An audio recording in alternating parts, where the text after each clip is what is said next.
Hello friends, welcome back. இன்றைக்கி வீடியோவில் சட்னி பொடி ப்ரீமிக்ஸ் எப்படி செய்கிறதுன்னு பார்க்கலாம். அதுக்கு ஒரு கைப்பிடி சுத்தம் பண்ண கருவேப்பிலையை போட்டு ரோஸ்ட் பண்ணி எடுத்துக்கலாம்.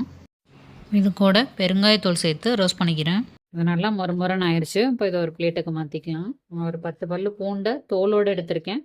அதையும் சேர்த்து இந்த தோல் கலர் மாறுற வரைக்கும் வறுத்து எடுத்துக்கலாம். இந்த ஸ்டேஜில் புளி உங்களுக்கு தேவைப்பட்டதுன்னா கொஞ்சோண்டு ஒரு அரை நெல்லிக்காய் அளவு புளி வேணால் சேர்த்துக்கோங்க. நான் சேர்க்கலை. பூண்டு கொஞ்சம் நல்லா வறுபட்டதும் அது கூட ஒரே ஒரு ஸ்பூன் ஜீரகம் சேர்த்துருக்கேன். வாசனை வர வரைக்கும் வறுத்து எடுத்துக்கலாம். கூட ஒரு கப்பு பொட்டுக்கடலை சேர்த்துருக்கேன்.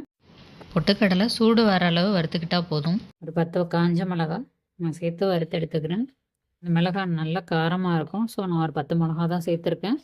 உங்களுக்கு காரத்துக்கு எவ்வளோ தேவையோ அவ்வளோ சேர்த்துக்கோங்க. பொடிக்கு தேவையான அளவு உப்பை வறுத்து சேர்த்துக்கலாம். அப்போ தான் கட்டி பிடிக்காது. வேர்க்கடலை ஒரு கப்பு சேர்த்துக்கிறேன். இதை நல்லா வறுத்துட்டு தனியாக தோல் எடுத்து வச்சுக்கோங்க.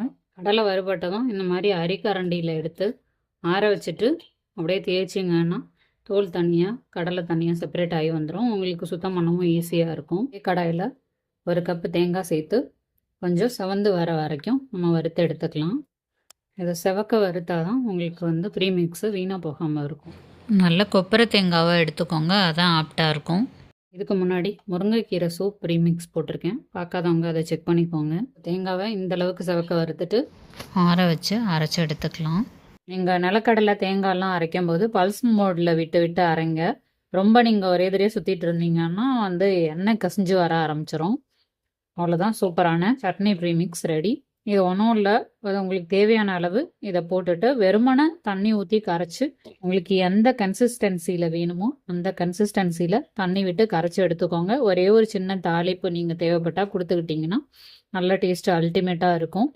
உங்களுக்கு சப்போஸ் உங்களுக்கு வேலைக்கு போகிறவங்களா இருக்கீங்கன்னா ஃப்ரீ டைமில் இதை பண்ணி வச்சுக்கிட்டிங்கன்னா ரொம்ப ஹெல்ப்ஃபுல்லாக இருக்கும். கண்டிப்பாக நீங்களும் ட்ரை பண்ணி பாருங்கள். Thank you friends. நான் சொன்ன மெஷர்மெண்ட்டுக்கு நீங்கள் அரைச்சிங்கன்னா உங்களுக்கு 1/4 கிலோ பொடி கிடைக்கும். உங்களுக்கு நிறைய வேணும்னா எல்லாத்தையும் டபுள் த அமௌண்ட்டு போட்டுக்கோங்க.